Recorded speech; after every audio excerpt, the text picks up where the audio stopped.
Hello everyone, welcome to our channel Nanak education point. Myself Heena टक्कर।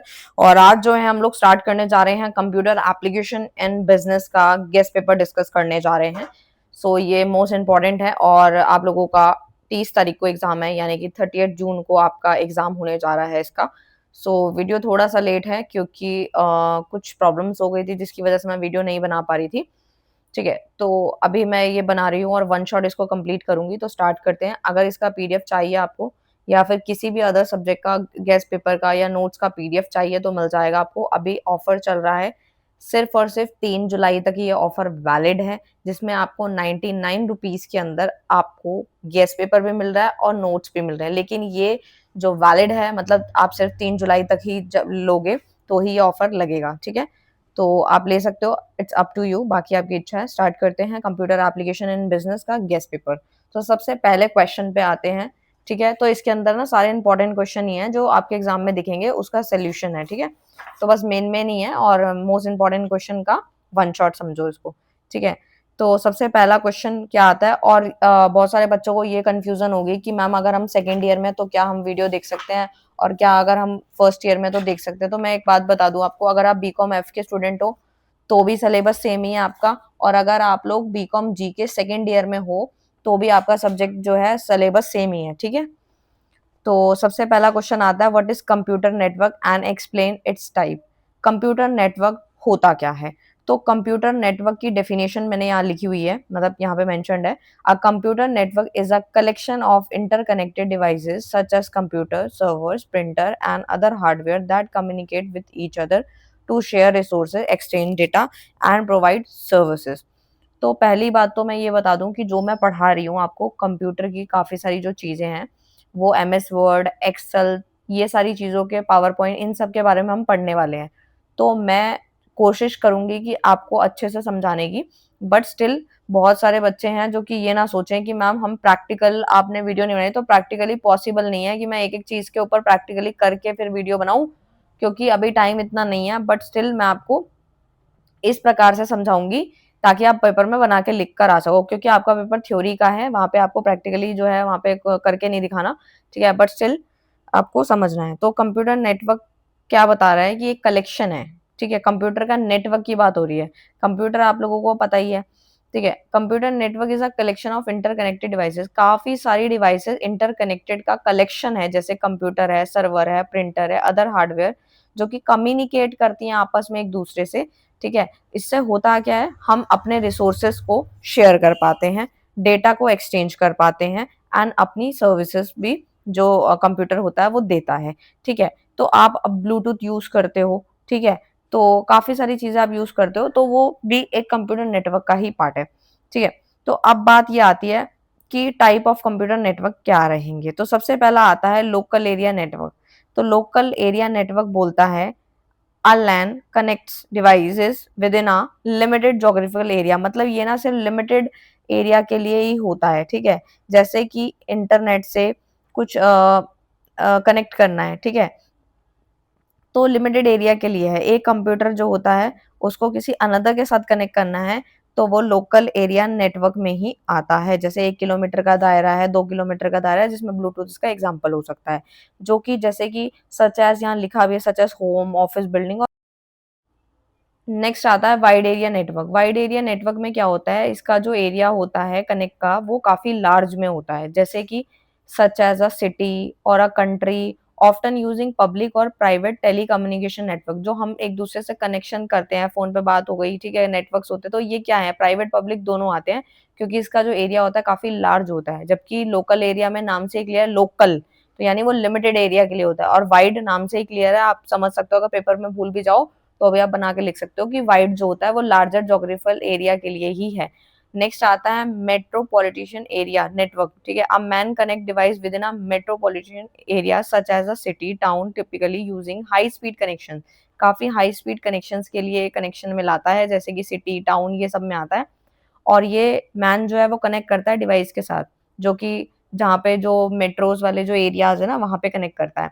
Wireless network नाम से ही क्लियर है, अब wireless network connect devices wirelessly using radio waves हो गई, ठीक है, सिग्नल्स हो गए, with in a limited area, जो हमारा एक लिमिटेड एरिया होता है उसमें एक कनेक्शन बिठाता है, जैसे रेडियो की वेव्स हो गई, ये सिग्नल्स वगैरह ये सब आता है इसमें, ठीक है। नेक्स्ट की अगर मैं बात करूं तो वो आता है हम लोगों का वर्चुअल प्राइवेट नेटवर्क। ये किस लिए होता है? ये बेसिकली इसलिए है, आपको मैं समझाना चाहती हूँ वर्चुअल वाले के बारे में, कि यहाँ पे लिखा भी है a VPN is a secured private network that uses encryption and other security measure to protect data transmitted over the internet। कि हम इंटरनेट में काफ़ी सारी चीज़ें जो करते हैं, जो कनेक्शन हम देख रहे हैं, नेटवर्क जो देख रहे हैं, उसमें होता क्या है, सिक्योरिटी पर्पस के लिए, हमारे डेटा को प्रोटेक्ट करने के लिए इस्तेमाल में लाया जाता है, ठीक है। वर्चुअल प्राइवेट नेटवर्क नाम से ही क्लियर है। पीयर टू पीयर नेटवर्क क्या होता है, पी टू पी क्या होता है, P to P network allow devices to act up both client and servers sharing resource and data directly with each other. मतलब जो भी डेटा जो ट्रांसफर हो रहा है वो डायरेक्टली जो है हम उसके साथ कनेक्ट कर पाते हैं। एंड इसके अंदर क्या होता है, ये अलाउ करता है, पी टू पी नेटवर्क ना अपनी तरफ से अलाउ कर देता है डिवाइस को कि वो जो है क्लाइंट्स को, सर्वर को, और जो रिसोर्सेज हैं वो भी आराम से शेयर हो पाते हैं, ठीक है। और जो वर्चुअल वाला था, जैसे डेटा की चोरी वोरी होती है तो उसको बचाने बचाने के लिए इस्तेमाल में लाया जाता है, ठीक है।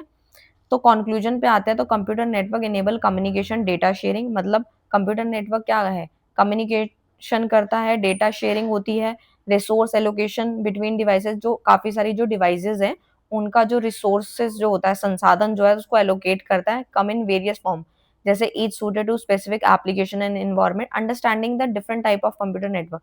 और डिफरेंट टाइप ऑफ नेटवर्क जो है वो एसेंशियल होते हैं कि हमें कोई भी चीज़ डिज़ाइन करनी है, इम्प्लीमेंट करनी है, मैनेज करनी है, इफेक्टिव नेटवर्क इंफ्रास्ट्रक्चर। तो ये ना ये कुछ फ्लो चार्ट सा बना हुआ है, आपको मैं दिखा दूँ। यहाँ पे ये समझ लो एक क्लाइंट है, ये सर्वर है, सर्वर 1, सर्वर 2, नीचे यहाँ प्रिंटर है, फिर स्विच है, वाईफाई का आउटर है, ठीक है, वाईफाई राउटर है, और मोबाइल फ़ोन्स हैं, टैबलेट है, लैपटॉप है, क्लाइंट्स हैं, इंटरनेट है, फायरवॉल है। तो ये सारी चीज़ें आप देखो कैसे कनेक्टेड है, ठीक है?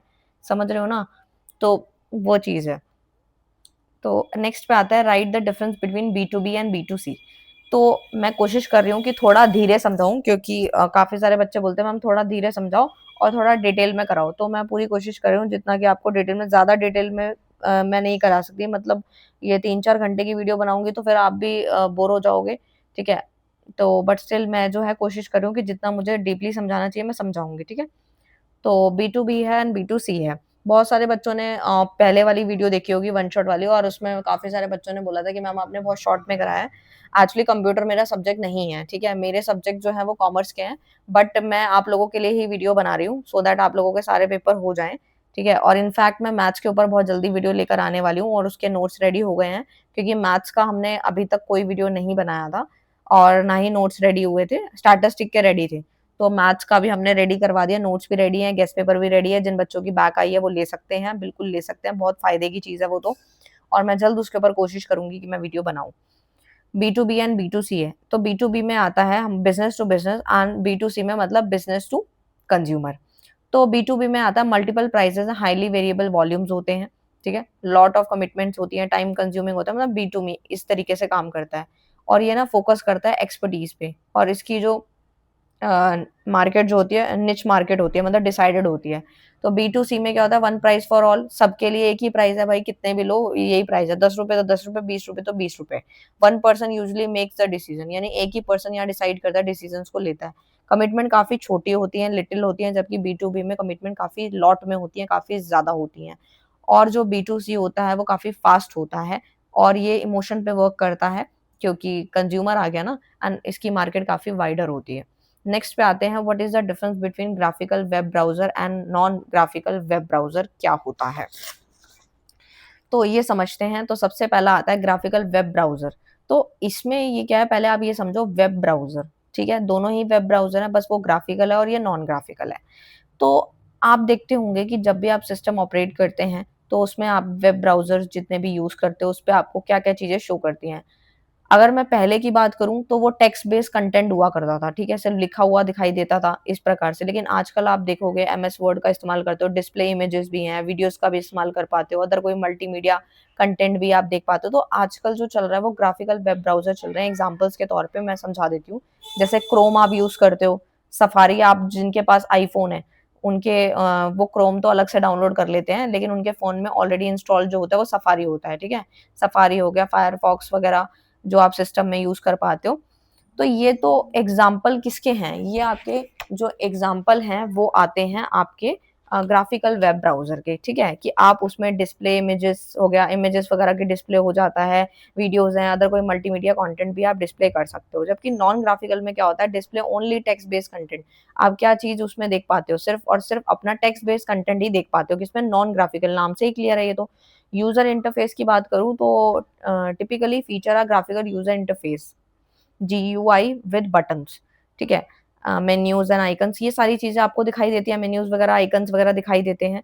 असेसिबिलिटी की बात करूँ, may be less accessible for user with usual impairment, ठीक है, और एग्जाम्पल मैंने अभी आपको दे दिया। नॉन ग्राफिकल में प्राइमरी जो होता है कमांड्स, नेविगेशन ये देते हो तो आपको डिस्प्ले करती हैं चीजें टेक्स्ट बेस वाली। Can be more accessible for user with virtual visual impairment and in environment with limited graphical capability, और काफी लिमिटेड मात्रा में जो है हमें ग्राफिकल कैपेबिलिटी देखने को मिलती है। जैसे कि एग्जांपल पहले चलता है लिनक्स वगैरह, लिंक्स हो गई, ये जो एग्जांपल्स है ना वो आपके नॉन ग्राफिकल वेब ब्राउजर के ही आते हैं, ठीक है, तो इस प्रकार से है। नेक्स्ट आता है आप लोगों का question, right the type of ratio. Ratio के टाइप्स की बात हो रही है, तो in computer network ratios are used to measure performance. अब ना यहाँ पे थोड़ा सा कंफ्यूजन आएगा आपको, मैं थोड़ा सा क्लैरिफाई कर दूं।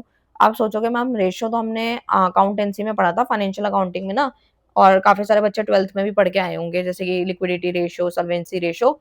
बट यहाँ पे जो बात हो रही है वो हो रही है कंप्यूटर नेटवर्क के हिसाब से। तो ratio are used to measure performance, कि हम लोग ना रेशोज का इस्तेमाल इसलिए करते हैं ताकि हम अपनी परफॉर्मेंस को ना मेजर कर पाएं। एफिशिएंसी वगैरह चेक हो जाती है, कैपेबिलिटी चेक हो जाती है, some common type of ratio include है इसके अंदर, ठीक है। इससे जो हम सिस्टम यूज कर पा रहे हैं, कंप्यूटर के नेटवर्क यूज कर पा रहे हैं, तो उसमें हमें पता होना चाहिए। अब बहुत सारी चीजें हैं समझने वाली, कि आप सोचोगे कि मैम इतनी डिटेल में हमें ये सब क्यों पढ़ाया जा रहा है। तो देखो कि आज के टाइम पे हम without computer, without laptop, without phone, without internet हम कुछ भी नहीं है, ठीक है। हम कोई भी काम करते हैं, हमें हर एक काम जो है हमारा डिपेंड हो गया, ठीक है। तो आप जब भी यूज करते हो, क्रोम है, फायरफॉक्स है, नेटवर्क्स वगैरह देखते हो, एक दूसरे से चीजें कनेक्ट हो रही हैं, रिसोर्स जो हैं वो एक दूसरे से इंटरलिंक हो रहे हैं, तो ये सारी चीजों के लिए हमें ये पढ़ना जरूरी है कि कंप्यूटर के नेटवर्क्स क्या हैं या रेशियोज क्या हैं। और रेशियो अगर हम पढ़ रहे हैं तो उसमें परफॉर्मेंस जो हमारी मेजर होनी चाहिए, एफिशिएंसी, कैपेबिलिटी पता चलनी चाहिए, डेटा तो नहीं लीक हो रहा, ठीक है, हम जो मैसेज किसी को भेज रहे हैं वो कोई रीड तो नहीं कर रहा, ठीक है, उसका कोई तो ये काफी सारी चीजें हमें ये सब्जेक्ट सिखाता है। तो सिग्नल टू नॉइज रेशियो आता है, जिसको हम SNR बोलते हैं, measure the ratio of signal power to noise power.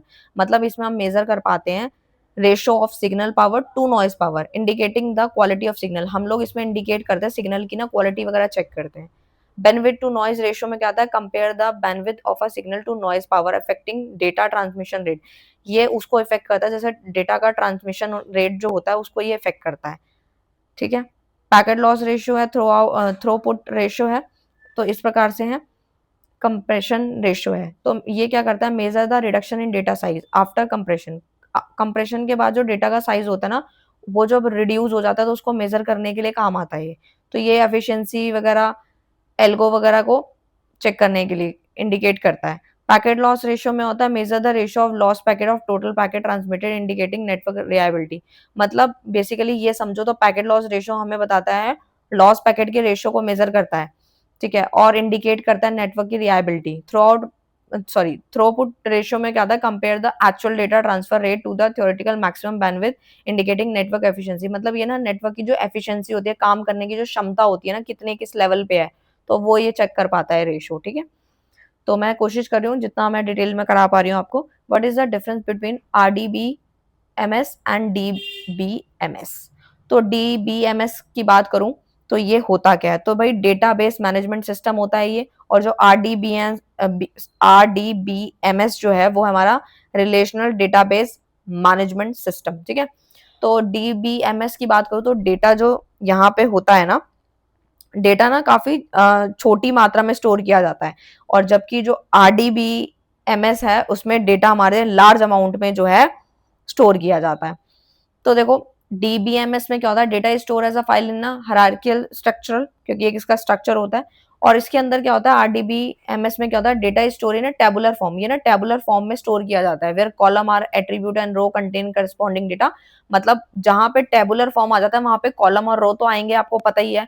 Multiple next आता है हम लोगों का data element need to assess individually. अगर मैं इसकी बात करूं तो इसमें क्या था, डेटा एलिमेंट्स जो होता है उसको जरूरत पड़ती है एक्सेस इंडिविजुअली, अलग अलग करके करता है, ठीक है। और इसका अमाउंट काफी छोटा होता है ना, इसलिए अलग अलग करके इसको जो है डेटा एलिमेंट लिखा भी है। Data element needs to assess individually, assess करता है individually. It does not support client server architecture.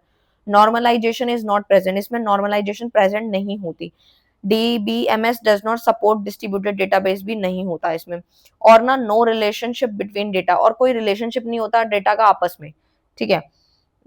इस तरीके से इसका ना एक एग्जांपल समझो, जैसे कि विंडो, ठीक है, विंडो रजिस्ट्री, माइक्रोसॉफ्ट एसएस, ये इसके एग्जांपल्स हैं। जबकि अगर हम आरडीबीएमएस की बात करें तो उसका जो एग्जांपल आता है वो क्या है, तो वो क्या है यहाँ पे देखते हैं। एसक्यूएल सर्वर हो गया, ये कुछ सर्वर हैं उसके नाम बताए गए हैं जो आप याद कर लेना। और एकल हो गया, ये सारे ना काफी कॉमन है, आपने सुने भी होंगे।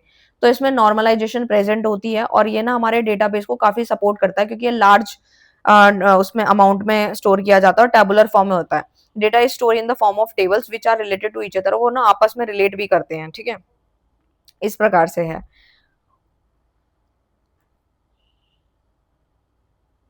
तो आई होप आपको समझ आएगा। नेक्स्ट पे आते हैं, व्हाट इज मेल मर्ज। तो मेल मर्ज क्या होता है वो हम एक बारी समझ लेते हैं। मेल मर्ज, तो मेल मर्ज होता क्या है, ठीक है, ये समझना जरूरी है हमारे लिए। तो एक बार देखते हैं इसकी डेफिनेशन क्या है। तो मेल मर्ज नाम से ही क्लियर है कि हम यहाँ पे कुछ मेल की बात करने वाले हैं, ठीक है।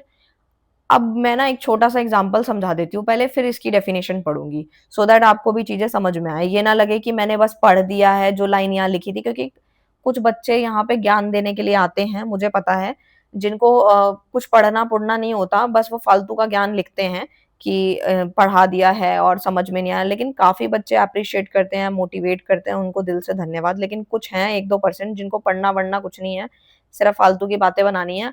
और अगर वो पढ़ लेते तो आज कहाँ होते मुझे भी नहीं पता। स्टिल लिखेंगे, कमेंट करेंगे कि मैम बस आपने रीड कर दिया। मैं रीडिंग के साथ साथ आपको अपने अलग एग्जांपल्स भी देती हूँ, सो दैट आपको चीजें समझ में आए। मेल मर्ज एक सॉफ्टवेयर फीचर है that allows user to create multiple document such as letter, emails, labels from a single template using data from the database और द स्प्रेडशीट।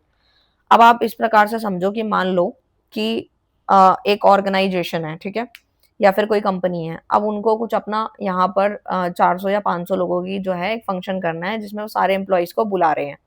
तो अब वो क्या पर्टिकुलरली एक एक को मेल करेंगे। हाँ, एक एक को मेल करेंगे तो पता नहीं कितना टाइम लग जाएगा। तो एक मेल लिखो और बस नाम ही बदलना है, ठीक है, और उसके बाद सबको फॉरवर्ड करनी है। तो मेल मर्ज वहां पे काम आता है। तो mail merge is a software feature, ये एक ऐसा फीचर है जो कि अलाउ करता है user to create multiple document. मतलब होता क्या है, यहाँ पर एक ही इनविटेशन बनाना है और आपको मल्टीपल अकाउंट तक पहुंचाना है। इसमें क्या होता है, आपके टाइम का जो एफर्ट है वो भी कम हो जाता है, टाइम भी कम लगता है और एफर्ट भी कम लगते हैं, ठीक है। और यही आप एक एक करके भेजोगे सबको तो टाइम भी ज्यादा लगेगा, एफर्ट भी ज्यादा लगेंगे, ठीक है। तो इसलिए एक बनाना है और काफी अकाउंट में भेजना है, 100 में भेजो, 1000 में भेजो, 200 में भेजो। तो इस प्रकार से ये चलता है। तो यहाँ पे वही लिखा है, such as letter, email, labels from a, इसमें लेटर्स भी आ जाते हैं, डॉक्यूमेंट, सब चीजें आती हैं, ठीक है। This feature enable user to personalize document by inserting specific information such as name, address and date also into our template. अब होता क्या है कि हम लोग ये मेल तो कनेक्ट कर देते हैं, मेल तो लिख लेते हैं, लेकिन उसके बाद अगर 100 जो जनों को भेजना है उनके नाम तो अलग अलग हैं, उनकी मेल आईडीज भी अलग हैं। तो एक एक्सेल शीट पे जाके एक डेटा रेडी कर देते हैं और सो दैट वहां पे हम लोग क्लिक वगैरह करते हैं तो वो प्रॉपर उनके नाम के अकॉर्डिंग वो फॉरवर्ड हो जाता है। उसी को हम मेल मर्ज से हम कनेक्ट कर रहे हैं। Mail merge process typically involve the following step. सबसे पहले क्या करना होता है, टेम्पलेट को क्रिएट करना होता है। Designing a template with place holder for dynamic data, connecting to the data source. फिर हम ना क्या करते हैं, पहले टेम्पलेट क्रिएट करने के बाद डेटा सोर्स को कनेक्ट करते हैं। Linking the template to the data source such as spreadsheet और द डेटाबेस, या तो स्प्रेडशीट से कनेक्ट कर दो या फिर डेटाबेस। मर्जिंग डेटा है, मर्ज करना है। Replacing place holder with actual data from the data source. फिर हमने क्या करना है, प्लेस होल्डर जो है वो रिप्लेस हो जाता है विद एक्चुअल डेटा जो है फ्रॉम द डेटा सोर्स। फिर जनरेट करना है document, creating multiple document with each with personalised information, उनकी पर्सनल इन्फॉर्मेशन के अकॉर्डिंग उनको जो है जनरेट करना है। मेल मर्ज के कुछ फायदे हैं, हाँ बिल्कुल हैं, एफिशिएंसी बढ़ती है, पर्सनलाइजेशन बढ़ता है, एक्यूरेसी आती है। Automating document creation save time, ये हमारा टाइम बचाता है, मैनुअल एफर्ट्स को कम करता है क्योंकि हमने एक ही बनाया और सारी चीजें स्मार्टली वर्क कर रही थी, सो दैट हम काम कर पा रहे हैं। पर्सनलाइजेशन में क्या होता है कि कम्युनिकेशन विद जो भी जितने भी लोगों को हम फॉरवर्ड करेंगे तो वो फायदा होता है। एक्यूरेसी भी मिलती है, मैनुअल डेटा एंट्री जो होती है वो रहता है इसके अंदर, और हमारे एरर्स भी रिड्यूस हो जाते हैं। मेल मर्ज के कुछ कॉमन एप्लीकेशंस हैं, जैसे मार्केटिंग कैंपेन्स वगैरह हैं, बिजनेस कम्युनिकेशन है, लेबल जनरेशन है, इस तरीके से हैं। तो मार्केटिंग कैंपेन्स में आता है सेंडिंग पर्सनलाइज्ड प्रमोशन ईमेल्स हो गए, लेटर, ये सब चीजें सेंड होती हैं। बिजनेस कम्युनिकेशन में क्या होता है, क्रिएटिंग कस्टमाइज बिजनेस लेटर और रिपोर्ट, जो हमारे बिजनेस से रिलेटेड लेटर्स हैं, रिपोर्ट्स हैं, उनको यहाँ पे क्रिएट करके कस्टमाइज किया जाता है। लेबल जनरेशन में आता है प्रिंटिंग एड्रेस लेबल्स और प्रोडक्ट लेबल्स, ये सब आते हैं। अब इतना तो समझ आ गया आपको। नेक्स्ट क्वेश्चन है, what are the 6 essential security action and impact of digitalization in the business world. Essential security action की मैं बात करूं तो जो प्रोटेक्ट करता है ये हमारे बिजनेस को, डिजिटल एज है, considering implementing the essential security action, multi factor authentication MFA, add an extra layer of security to login process by requiring more than one form of verification such as password, biometric or one type codes। आजकल आप देखते होंगे multi factor authentication, authentication आप लोग अपने Instagram Facebook पे भी आजकल 2 स्टेप वेरिफिकेशन देखते हो ना, कि हाँ भाई कोड भी आएगा, मेल भी आएगी, ठीक है, कोड भी डाल दो तो बैकअप कोड, तो काफी सारी फैसिलिटी हैं। तो इतनी सारी करने के बाद हमारा अकाउंट कोई खोल नहीं सकता, क्योंकि आजकल जितना ज्यादा एडवांसमेंट बढ़ रही है उसी हिसाब से एक तरीके से फ्रॉड्स भी बहुत हो रहे हैं, ठीक है। तो उससे निपटने के लिए यहाँ पे कुछ सिक्योरिटी एक्शन है जो एसेंशियल है। तो MFA वही है, एक एक्स्ट्रा लेयर ऑफ सिक्योरिटी है जो कि आपके लॉगिन करने में काम आ देती है, वेरिफिकेशन मांगती है, पासवर्ड में यूज होती है, वन टाइम कोड, ये सब होता है। एसएस कंट्रोल में आता है implement stick SS control measure including rule based SS and the principle of least privilege to limit employees access to only necessary data in system, they reduce the risk of insider threats। जो काफी सारे जो threads वगैरह हैं, insider threads हैं, उनके risk को कम करने का काम करती है एक्सेस कंट्रोल। डेटा इंस्क्रिप्शन में आता है use strong inscription protocol to safeguard sensitive information in secure the confidently and integrity of digital assets. काफी सारी चीजें इंपॉर्टेंट होती हैं, हम लोग भेजते हैं व्हाट्सएप पे, जैसे कुछ काम का है या व्हाटएवर कुछ भी है, तो उसमें भी काफी सारी चीजें हैं जो हमारे को जो है बचाती हैं। ऑटोमेटेड सिक्योरिटी मेजर्स में आता है आपके ऑटोमेशन है, रिस्पॉन्स है, टूल है to stimulize incident response and threat detection, हमारे जो थ्रेट्स है ना उसको डिटेक्ट करने का काम ये पकड़ती है। पासवर्ड पॉलिसीज आजकल चल रही हैं, मतलब जितने ज्यादा फायदे हैं, मतलब weak password are the common cause of the hacking related breaches, जो हमारे आप देखते होंगे, मैं एक जस्ट एग्जांपल देती हूँ। पासवर्ड पॉलिसीज का है कि जैसे आप किसी भी चीज का पासवर्ड चेंज करते हो तो आप बहुत सिंपल सा रखते हो, तो वहां पे वो इंडिकेशन देने लग जाता है कि कोई स्ट्रॉन्ग पासवर्ड लगाओ, इस तरीके से रहता है। इम्पैक्ट क्या है digitalization in the business world में, तो साइबर सिक्योरिटी रिस्क भी बढ़ता है इससे, ठीक है। सिक्योरिटी मैनेजमेंट चेंज होता है, कंटिन्यूअस लर्निंग की जरूरत पड़ती रहती है, यानी business must foster a culture of continuous learning and improvement to stay ahead of the emerging threats and regulatory changes। And transparency and trust का क्या इंपॉर्टेंस है इसमें, तो कस्टमर का जो डेटा है वो प्रोटेक्ट रहता है। अभी आपको मैं एक एग्जांपल देती हूँ, जैसे कि आजकल फ्रॉड्स काफी हो रहे हैं, आपको पता भी होगा, तो ये सारी चीजें हमारे लिए जाननी जरूरी है कि आप आजकल देखो ऐसी ऐसी वेबसाइट्स बन गई हैं, ठीक है, और जैसे कि हम लोगों को कोई गवर्नमेंट फॉर्म भरना होता है, ठीक है, तो बहुत सारे तो चैनल ऐसे हैं जो कि वीडियो बना देते हैं और लिंक जो होता है वो कुछ मेंशन कर देते हैं, या फिर कभी कोई छोटा मोटा कुछ भी बता दिया वटेवर, और हमने उस लिंक पे क्लिक करा और उनकी सोचो कितने की जो दिन की जो कमाई है वो हो जाती है, और जबकि वो सरकारी फॉर्म नहीं होता, और शो ऐसे करते हैं, वेबसाइट ऐसे बनवा रखी है कि आपको लगेगा एक्चुअल में ये सरकारी की ही है, सरकारी वेबसाइट है, तो आप बस पैसे भर देते हो और उसके बाद पता लगता है कोई मेल नहीं आया, कुछ नहीं है, फ्रॉड था।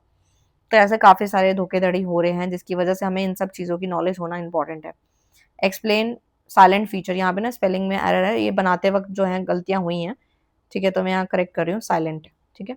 Explain silent feature of MS word and different type of text but is the generic structure of the business report. तो silent feature of MS word, तो देखो MS वर्ड आपको पता ही है इसमें क्या होता है, कोई भी हमें रिपोर्ट बनानी है, रिज्यूम बनाना है, तो एमएस वर्ड खोलते हैं, उसमें काफ़ी सारे ऑप्शन हैं। आप अपने पैराग्राफ को, जो भी आप रिपोर्ट, रिज्यूम बना रहे हो, उसको बोल्ड करना है, अंडरलाइन करना है, या फिर आप उसमें कुछ ऐड करना चाहते हो, कोई पिक्चर ऐड करना चाहते हो, फ्लो चार्ट ऐड करना चाहते हो, उसके साइज को बड़ा करना चाहते हो, छोटा करना चाहते हो, हाइपरलिंक है, क्रॉस कॉन्फ्रेंस है, काफ़ी सारे पॉइंट्स उसमें मिल जाते हैं। तो Microsoft Word is a popular word processing software that offer various feature to create. आप कुछ भी क्रिएट कर सकते हो, एडिट कर सकते हो, डॉक्यूमेंट फॉर्मेट डॉक्यूमेंट हो गया, तो ये सारे अब आते हैं इसके अंदर एमएस वर्ड में। इसके ना कुछ फीचर्स हैं। सबसे पहला आता है फॉर्मेटिंग ऑप्शंस। मैं काफी डिटेल में कराने की कोशिश कर रही हूँ क्योंकि पहली वाली वीडियो के लिए मुझे बहुत कमेंट्स आए थे, बट स्टिल ये मेरा सब्जेक्ट नहीं है, स्टिल मैं पढ़ा रही हूँ, फिर से मैं यही बोल रही हूँ। तो प्लीज लाइक जरूर कर देना और कमेंट जरूर करना और अटेंडेंस जरूर लगाना कि आप लोग बीकॉम जी के हो या फिर बीकॉम एफ के हो, सो दैट मुझे पता लगे कि वीडियो कौन देख रहा है। ठीक है, तो अपनी अटेंडेंस जरूर लगाना, सो दैट आप अटेंडेंस लगाओगे तो नेक्स्ट सब्जेक्ट का भी वीडियो जल्दी आ जाएगा फिर। ठीक है, अटेंडेंस लगाना जरूरी है। तो उसके बाद आता है कि फॉर्मेटिंग ऑप्शंस है। ठीक है, तो MS Word provide a range of formatting option such as font style, size and colour to enhance the appearance of text. कि हमने अब नॉर्मल, आप खुद सोचो कि हम कुछ भी लिखा होता है, जैसे ये इस प्रकार से लिखा हुआ है, तो अगर ये थोड़ा सा बोल्ड नहीं होता, या मैं ऐसे कुछ यहाँ पे वर्ड लिख देती हूँ, लेट सपोज मैंने बाय लिख दिया, ठीक है, तो ऐसे ही मैं एमएस वर्ड में इसको कलर से लिखूं तो ये काफी अट्रैक्टिव लगेगा। ठीक है, इसका फॉन्ट स्टाइल चेंज कर दूं या साइज कलर, तो काफी अट्रैक्टिव हो जाता है ये। टेम्पलेट्स में आता है MS word offer pre design templates for various type of documents के लिए प्रेजेंट करते हैं। जैसे अभी मैंने आपको बताया ना, रेज्यूम, लेटर, रिपोर्ट्स वगैरह बनानी है, तो ये काफी एक हमें फॉर्मेट पता होता है, तो उसी के अकॉर्डिंग हम ना उसको बना लेते हैं। ठीक है, और काफी क्विकली, ये प्रोफेशनल हो तो फटाफट बना लेता है। ठीक है, जो अभी फ्रेशर होगा उसको तो थोड़ा टाइम लगेगा, लेकिन अगर प्रोफेशनल हो तो एमएस वर्ड का काफी अच्छा यूज कर सकता है, अगर उसको एक एक चीज की नॉलेज है तो। कोलैबोरेशन टूल में आता है MS Word allow multiple user to collaborate on a document in a real time, making it easier to work on the group projects. तो होता क्या है बेसिकली, जो कोलैबोरेशन के टूल्स वगैरह जो हैं वो भी इसमें इस्तेमाल आते हैं। जैसे मल्टीपल यूजर, जो एमएस वर्ड अलाउ करता है multiple user to collaborate on the document, है ना। ग्राफिक्स, इमेजेस भी आप इसके अंदर इंसर्ट कर पाते हो। चार्ट बनाना, मैंने अभी बताया ना, फ्लो चार्ट बनाना है, डायग्राम बनाना है, कहीं की गूगल की पिक्चर उठा करके आपको डालनी है, तो इस प्रकार से रहता है। ठीक है, टेबल्स एंड लिस्ट में आता है MS Word provide tools for creating tables and list, making it easy and organize and present data. Table and list हम लोग क्यों बनाते हैं? ठीक है, अब अभी आपको मैं ये पढ़ा रही हूँ, ठीक है, तो इसमें नीचे जैसे फ्लो चार्ट बना होगा तो वो आपको थोड़ा अट्रैक्टिव लगेगा, पढ़ने में अच्छा लगेगा, कलरफुल लगेगा और ईजी लगेगा, लाइन टू लाइन लगेगा। ठीक है, आप जल्दी पढ़ पाओगे, याद कर पाओगे।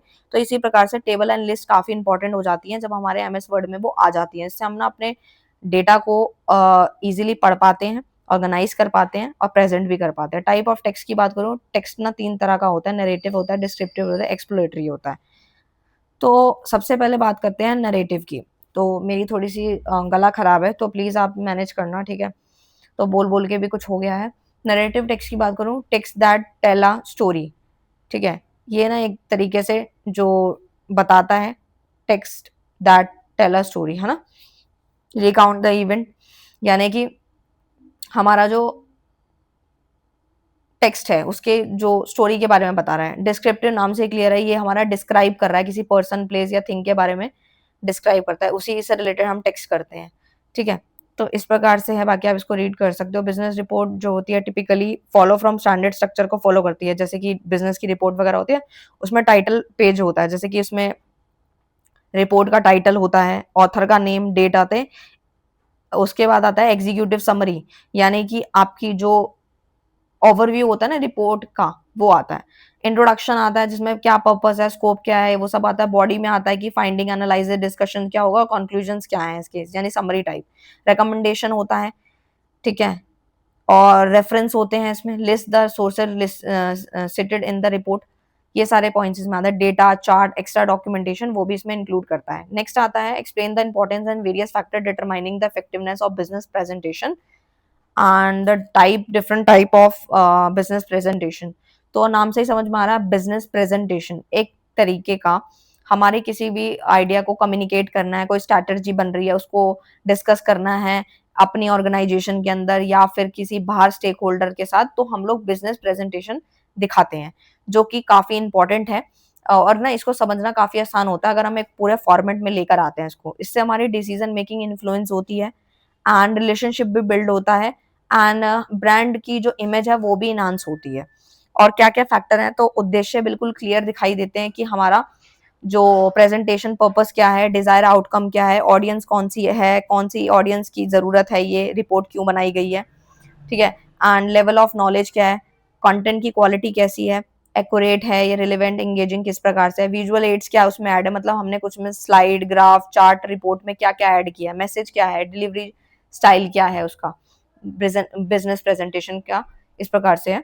तो आप इसको बना करके आराम से लिख सकते हो। नेक्स्ट एक डिफरेंस आता है, right and difference between Android operating system and window operating system. ये तो नाम से समझ में आ रहा है, मोबाइल और लैपटॉप की बात हो रही है, ठीक है। तो मोबाइल क्या एंड्रॉइड में आ जाता है, स्मार्टफोन टैबलेट ये सब आता है, और विंडो में आपका डेस्कटॉप या लैपटॉप आता है, कंप्यूटर्स वगैरह आते हैं। तो बस उसी के बारे में है ये, और उसके पॉइंट्स लिखे गए। जैसे एंड्रॉइड में open source based on Linux होता है, और विंडो में क्या होता है, proprietary based on NT kernel होता है। यूआई की बात करूँ, touch optimized customizable home screen हो गए, ऐप ड्रॉअर हो गया, ये सब आता है। और इसमें डेस्कटॉप में क्या था, टेक्स्ट बार, स्टार्ट मेन्यू, आइकन्स वो सब दिखाई देता है। जैसे आपको कुछ रिपोर्ट वगैरह बनानी है तो फटाफट से आप सिस्टम खोलोगे, एमएस वर्ड पे जाओगे और बना लोगे, ठीक है। कोई शीट बनानी है तो एमएस वर्ड पे, एमएस एक्सेल पे जाओगे तो वहां बना लोगे। कस्टमाइजेशन में क्या था, highly customizable, open to modification and themes, काफी थीम और ये सब दिखाई देता है आपको एंड्रॉइड वगैरह में, और काफी काम आप कर पाते हो, ठीक है। जो आपका काम ऐप से नहीं होता तो आप फिर क्रोम या सफारी पे जा करके एज अ डेस्कटॉप आप अपने सिस्टम को जो है, मतलब फोन को यूज कर पाते हो।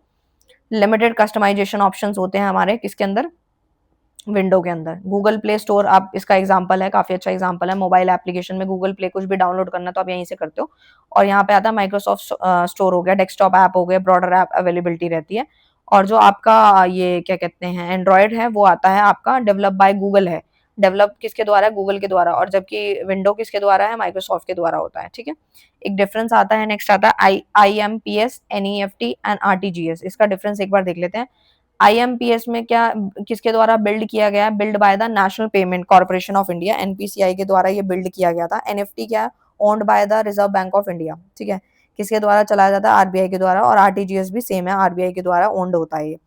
इसमें ना कुछ पेमेंट सिस्टम आते हैं, जैसे हमें ना किसी को पेमेंट करनी है तो एक लिमिट सेट करी गई है कि एनईएफटी करनी है तो इतनी लिमिट है दिन की, मैक्सिमम मिनिमम, और इतने दिन पे कर सकते हो।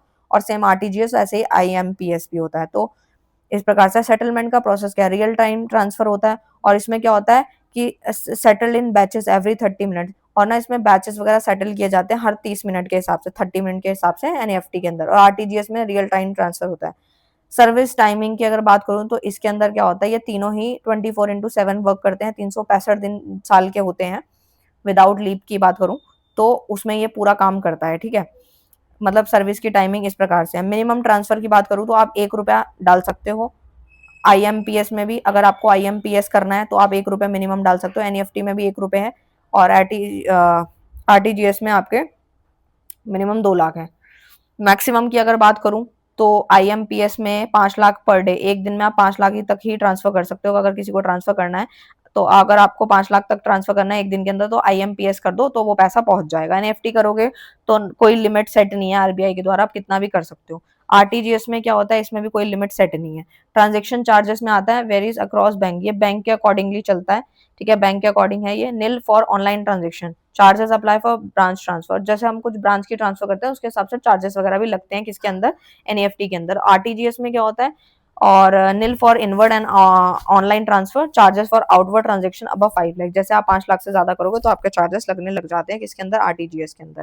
ट्रांजेक्शन चार्जेस मैंने अभी आपको बता दिया। मोड ऑफ पेमेंट की बात करूं तो आईएमपीएस में क्या होता है, ऑनलाइन ओनली होता है, सिर्फ ऑनलाइन ही आप कर सकते हो। इसमें ऑनलाइन ऑफलाइन दोनों कर सकते हो, किसके अंदर, एनएफटी आप ऑफलाइन भी करा सकते हो, ऑनलाइन भी करा सकते हो। जबकि आपके यहाँ पर आरटीजीएस में क्या होता है कि ऑनलाइन ऑफलाइन दोनों हो जाता है। नेक्स्ट आता है हम लोगों का क्वेश्चन आता है book mark and cross referencing, ठीक है।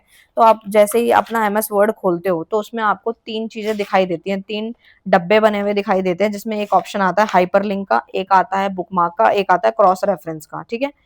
तो जिन्होंने एमएस वर्ड काफी अच्छे से सीखा है तो उनको पता लग गया होगा कि मैं क्या समझाना चाहती हूँ। तो बुक मार्क की मैं अगर बात करूँ आप लोगों से तो वो आप एक बार समझ सकते हो, ठीक है।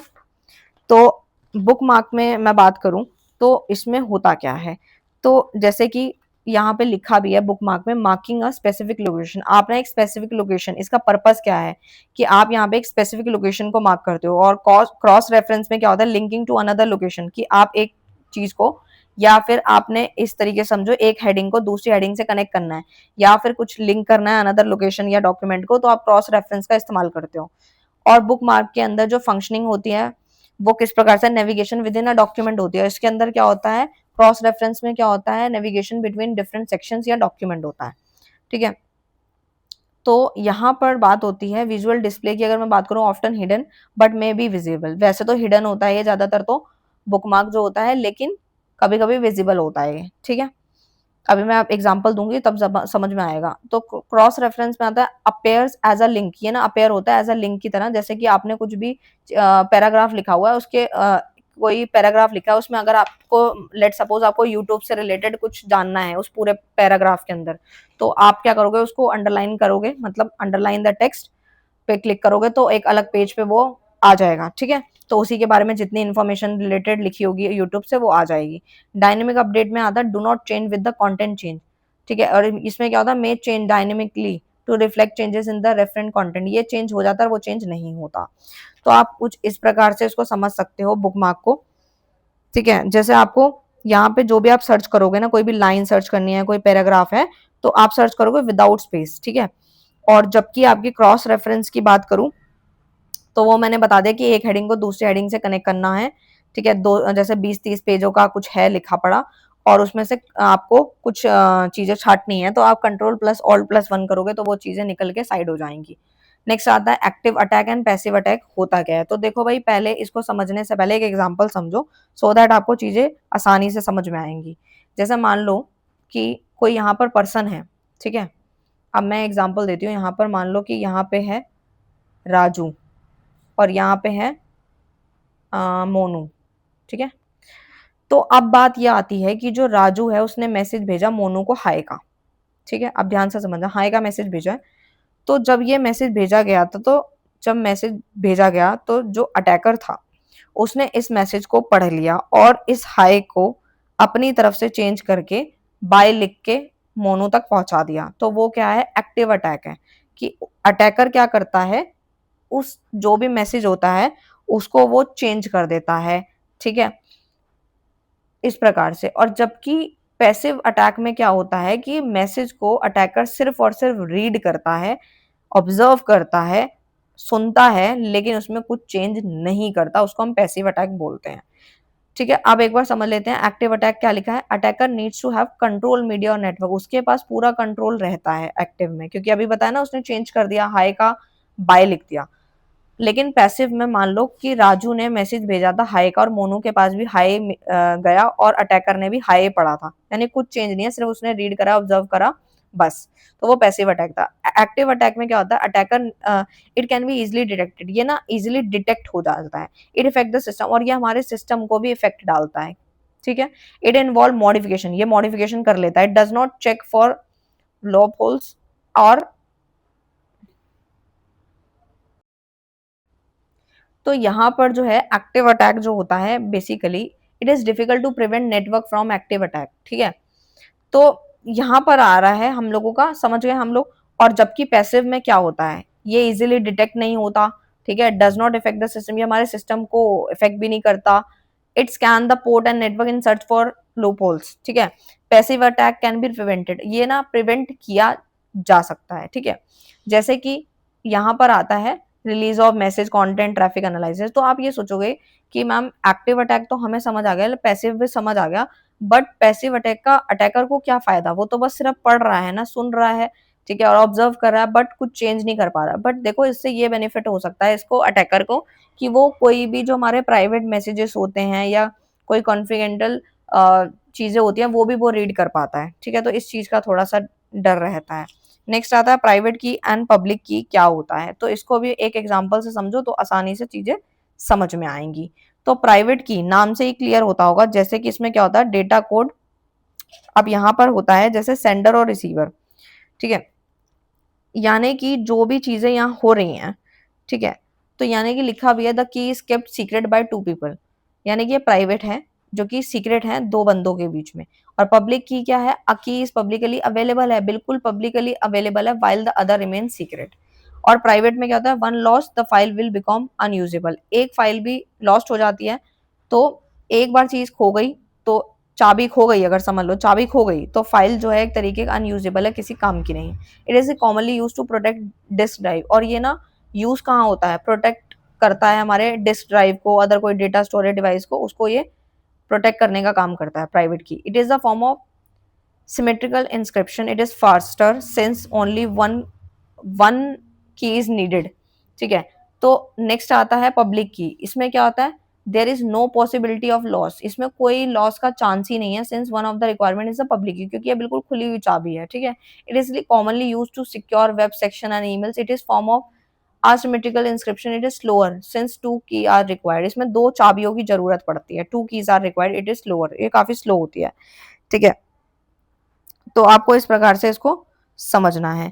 और यहाँ पे आपको ये समझना है, जो प्राइवेट होती है इसके अंदर क्या होता है, इसको कोई एक्सेस नहीं कर सकता, मतलब सेंडर और रिसीवर के बीच रहती है। और जबकि पब्लिक में क्या होता है कि यहाँ पे इंस्क्रिप्शन और डिस्क्रिप्शन जो होता है वो अलग अलग माध्यम से होता है। ठीक है, और जबकि यहाँ पे सेम। नेक्स्ट क्वेश्चन पे आते हैं, बस ये जल्दी अब समाप्त होने वाला है। What do you understand by IT secretary in business. ठीक है, यहाँ पे स्पेलिंग का ये गड़बड़ है, इसको इन कर लेना, इन होगा ये। ठीक है, WRT की जगह। तो IT secretary in a business context typically refers to an individual और डिपार्टमेंट, यानी कोई अकेला व्यक्ति या फिर कोई डिपार्टमेंट भी हो सकता है जो रिस्पॉन्सिबल होता है हमारे कंपनी की इंफॉर्मेशन टेक्नोलॉजी सिस्टम को मैनेज करने के लिए और कंपनी की इंफॉर्मेशन को मेंटेन करने के लिए ये होता है। इसमें कोई अकेला व्यक्ति भी हो सकता है, कोई डिपार्टमेंट भी हो सकता है। Ensuring they are the secure, ये सिक्योर है, एफिशिएंट है। सपोर्ट बिजनेस ऑपरेशन है, सपोर्ट देने का काम करता है बिजनेस ऑपरेशन को। Two key IT security principle, सबसे पहले हमारी कुछ चीजें कॉन्फिडेंटल होती हैं, ठीक है, जो कि हर किसी के साथ शेयर नहीं करनी होती है, जैसे कि सेंसिटिव इंफॉर्मेशन को प्रोटेक्ट करना। ठीक है, और इंस्क्रिप्शन में आता है converting data into unreadable format, यानी कि डेटा को कन्वर्ट कर देना अनरीडेबल फॉर्मेट में, that can only be deciphered with a decryption key. यानी कि हम देखते हैं कि जब हम कोई फॉर्म भरते हैं या कोई भी काम करते हैं तो वो हमारे डेटा को अनरीडेबल फॉर्मेट में लेकर आता है, ताकि अगर जो हमारा थर्ड पार्टी है या बीच का जो हमारा क्या बोलते हैं अटैकर है वो उसको रीड ना कर पाए। Access control, control access control होता है limiting access to sensitive data to only authorized personnels using method like multi factor authentication, जो मैंने अभी बताया आप लोगों को। इंटीग्रिटी रहती है, the personal insecure data is accurate complete not modified without authorization. ठीक है, तो इस प्रकार से कुछ चीजें हैं जो कि यहाँ पर फायदेमंद हैं। डेटा वैलिडेशन को इम्प्लीमेंट करता है, जिससे कि हमारा डेटा एक्यूरेट है या नहीं है, कंप्लीट हुआ नहीं हुआ, और कहीं लीक तो नहीं हो रहा। तो इस प्रकार से यहाँ एग्जाम्पल भी है जो आप रीड कर सकते हैं। ठीक है, जैसे यहाँ लिखा है company can use inscription to protect customer data, कि कस्टमर के डेटा को प्रोटेक्ट करने के लिए वो जो भी इंफॉर्मेशन इकट्ठी होती है ऑनलाइन, तो उसको वो क्या करता है अनरीडेबल फॉर्मेट में लेकर आता है। For example customer submit form online, देखो यहाँ लिखा भी है कि कोई अगर फॉर्म वो सबमिट कर रहा है online and at rest, for example data is store in a database, और वो डेटा तो डेटाबेस में स्टोर हो जाएगा। This ensure that even if data is intercepted or accessed by unauthorized party it will be unreadable without the decryption key, यानी कि उसको अगर कोई थर्ड पार्टी डिटेक्टर या कोई भी अटैकर उसको पढ़ने की कोशिश कर रहा है वो ना पढ़ पाए, अनरीडेबल हो, क्योंकि ऐसे तो इन्फॉर्मेशन लीक हो जाएगी तो पता नहीं क्या से क्या हो जाएगा। ठीक है, तो बाय इम्प्लीमेंटिंग दिस प्रिंसिपल, और यही प्रिंसिपल इंप्लीमेंट करके business can protect this sensitive information, और बिजनेस क्या करता है अपनी इन्फॉर्मेशन को प्रोटेक्ट कर पाता है, ट्रस्ट जो है कस्टमर के साथ बना पाता है, स्टेक होल्डर्स। ठीक है, नेक्स्ट आता है कमेंट करना है फायरवॉल क्या होती है। तो बेसिकली फायरवॉल हम लोग एक बार समझना चाहेंगे कि फायरवॉल एक तरीके से गेट कीपर का काम करती है। ठीक है, कि क्या चीज आ रही है क्या जानी है, मॉनिटर करना, फिल्टर करना, ट्रैफिक किसको कौन से ट्रैफिक को अलाउ करना है, किसको डिसअलाउ करना है। ठीक है, बेसिकली ये थ्रेट्स वगैरह जो हो जाते हैं हार्मफुल चीजों से बचाता है ये हमें, फायरवॉल नाम से समझ आ रहा होगा। Firewall is a network security system that monitors and control incoming and outgoing network traffic, जो हमारा इनकमिंग है आ रही है और आउटगोइंग जा रही है network traffic based on predetermined security rules, उसको ये फिल्टर करता है। It act the barrier between trusted network and the untrusted network such as internet, कि क्या चीज हमारे लिए ट्रस्टेड है क्या नहीं है, उसको ये एक तरीके से जो सही है उसको अलाउ करेगा, जो बेकार है उसको अनअलाउ कर देगा। वर्चुअल प्रोटेक्शन आता है, firewall can be a software based running on network devices, server पे काम करता है, hardware based using dedicated devices. Protection wall नाम से ही क्लियर हो रहा होगा कि फायरवॉल ब्लॉक कर देता है अनऑथराइज एक्सेस जो होता है, पोटेंशियल थ्रेट्स जो होते हैं और नेटवर्क में जो चीजें हार्मफुल होने वाली है उससे प्रोटेक्ट कर लेता है फायरवॉल, ठीक है। जैसे कि लिखा भी है, as they help prevent hacking attempt जो होते हैं, इन्फेक्शन हैं, साइबर थ्रेट्स जो हो रहे हैं उनसे बचाने का काम करता है ये। गूगल ऑफिस सूट्स बेसिकली क्या रहेगा, is a suite of productivity and collaboration tool that include Gmail, Google Drive, Google Docs, Google Sheet, ये सारी चीजें आती हैं, ठीक है।